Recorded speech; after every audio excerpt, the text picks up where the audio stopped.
Baik, bismillahirrahmanirrahim. Assalamualaikum warahmatullahi wabarakatuh. Alhamdulillahirrahmanirrahim. Sholli wa sallim ala rasulillah. Perkenalkan, nama saya Muhammad Rizky, NIM 2201003 220103009. Saya akan sedikit mempresentasikan tentang tugas korosi, yakni internal failure. Adapun hal-hal yang akan saya sampaikan yakni sebagai berikut. Yang pertama itu ada referensi jurnal. Referensi jurnal yang saya gunakan itu ada dari ITS tentang analisa laju korosi pada plat baja karbon. Kemudian ada dari STT Wastu Kancana Purwakarta, analisis terjadinya korosi batas butir. Kemudian ada buku Beating Corrosion. Kemudian ada jurnal bahasa Inggris tentang Crevif Corrosion Theory. Kemudian ada jurnal bahasa Inggris lagi tentang Stress Corrosion Cracking atau SCC.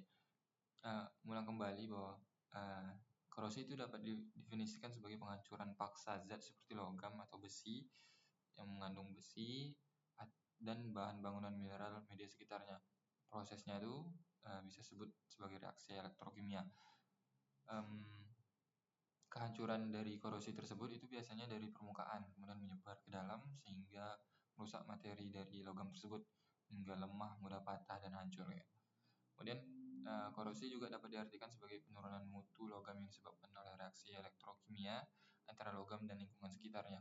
Reaksi kimia antara besi Fe dan dengan lingkungan itu biasa melibatkan air dan oksigen yang menghasilkan karat, yakni Fe2O3H2O itu di H2O air, oksigen udara. Nah, ini kan secara eksternal lah karena dengan lingkungan.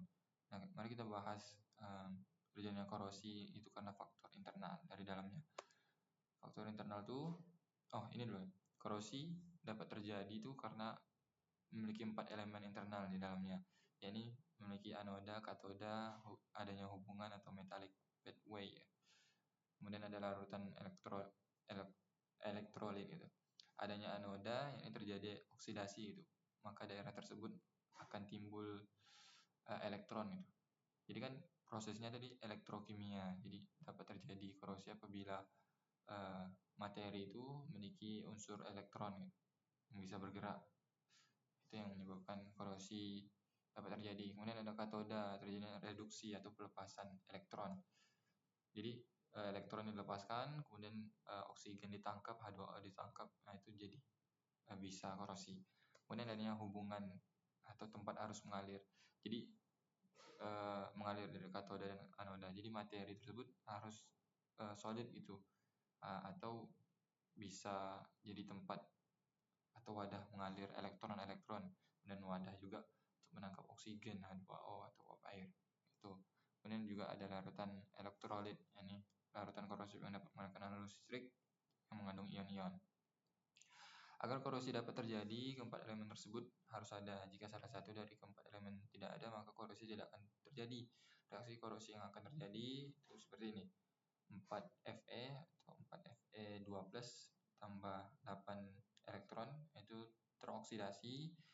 Kemudian katodanya itu 4H2O tambah 2O2 8 elektron jadi 8OH. OH- seharusnya. Nah, ini reduksi.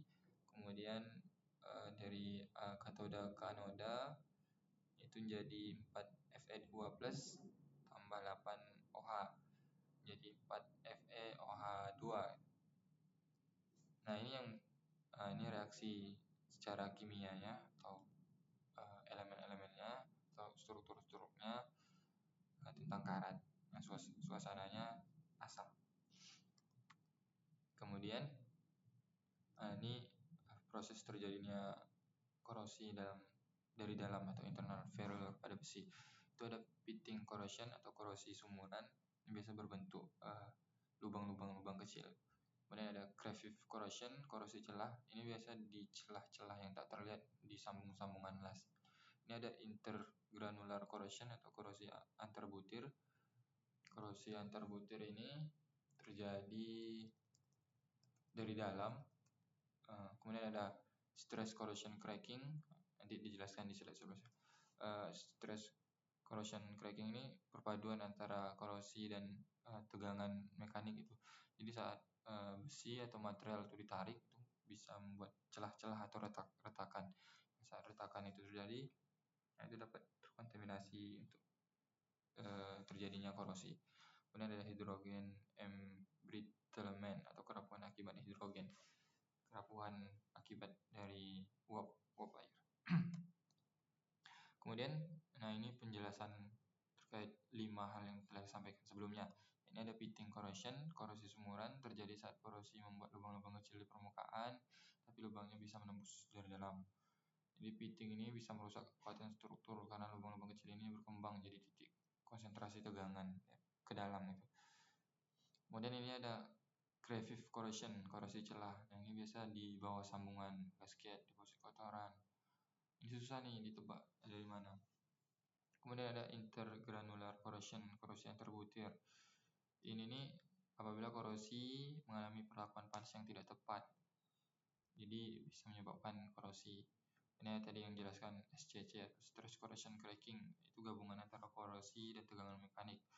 Nah, kalau ada tegangan yang kuat kemudian terjadi retakan, nah itu bisa jadi jalan korosi. Kemudian ini korosi akibat hidrogen. Mungkin sekian yang dapat saya sampaikan. Terima kasih atas perhatiannya. Saya akhiri bila taufiq walhidayah. Assalamualaikum warahmatullahi wabarakatuh.